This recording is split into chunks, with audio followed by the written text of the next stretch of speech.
আলাইকুম। মিডিয়াটেকের পাওয়ার আইসির মাদারবোর্ড নিয়ে কথা বলতেছি। 10, 20, 30 রিডিং আসে, পাওয়ার সুইচ চাপ দিলে ছেড়ে দিলে 0, বোর্ডে কোনো প্রকার শর্ট নাই। তো এটাতে যদি আপনি 112 পাওয়ার আইসি চেঞ্জ করেন কাজ হবে না। কেন কাজ হবে না? এ টু জেড ভিডিও দেখুন, কোনো ডেড ফোন হাত থেকে ছাড়া হবে না। তো ভিডিওটি কন্টিনিউ করতে থাকুন। তো দেখতে পাচ্ছেন আমি মিডিয়াটেকের পাওয়ার আইসির আশেপাশে বাক সেকশন এ টু জেড আমি এখানে এঁকে নিয়েছি। কোন জায়গা থেকে কত ভোল্ট কোন আইসিতে যায়, কোন আইসি থেকে কোন আইসিতে যায়, এটা আমি এ টু জেড বুঝিয়ে দেওয়ার চেষ্টা করব। মনোযোগ সহকারে ভিডিওটি দেখবেন, এক মুহূর্তের জন্য চোখের পাতা ফেলবেন না, তাহলে মিস হয়ে যাবে। একটা না একটা অপশন মিস হলে আপনার মাথায় ঢুকবে না। তো প্রথমেই বি ব্যাট থেকে ভোল্ট চার্জিং আইসিতে যায়।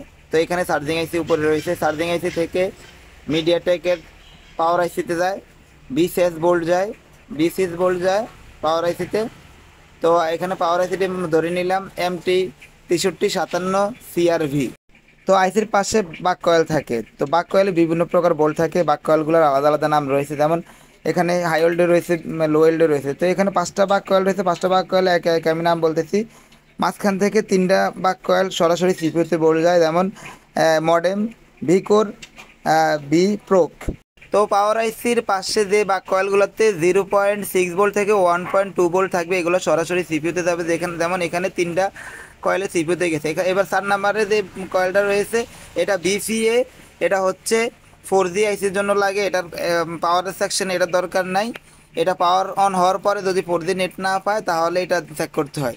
তো এখানে দেখতে পাচ্ছেন এই যে 5 নাম্বার কয়েলটি, এটাই মূলত 1 নাম্বার কয়েল। এটার থেকে মাপা স্টার্ট করবেন, এটাই মেন বোল্ট আসে।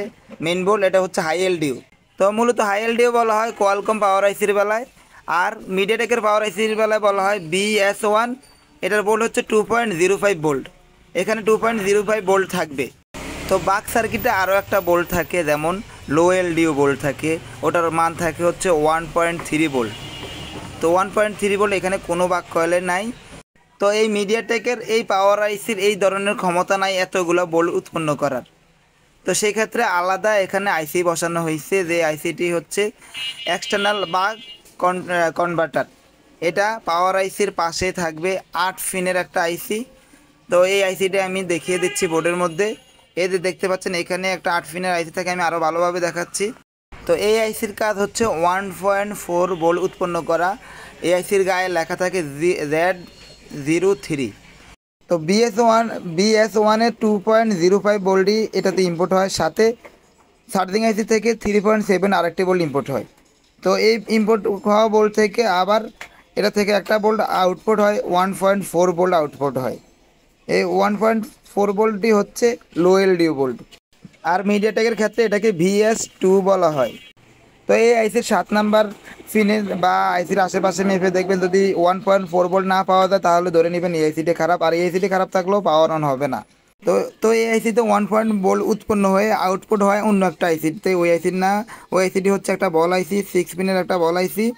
তো এই বল আইসিতে ঢুকে 1.4 ভোল্ট, বাট এই বল আইসি থেকে ফিল্টারিং হয়ে 1.2 ভোল্ট বের হয়ে সিপিইউতে যায়। সিপিইউতে সিগন্যাল দেওয়ার পর মাদারবোর্ড রানিং হয়। তো আমি আবার প্রথম থেকে বলি।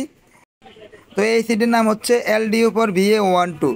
তো এই আইসিটির কাজ হচ্ছে 1.2 ভোল্ট সিপিইউতে কনজিউম করা। তো এবার আমি প্রথম থেকে বলি, BS1 থেকে 2.05 ভোল্ট 8 পিনের আইসি এক্সটার্নাল বা কন্ট্রোলার এখানে যায়। এখান থেকে 1.4 ভোল্ট এই বল আইসিতে যায়, এটার নাম হচ্ছে LDO ফর VA12।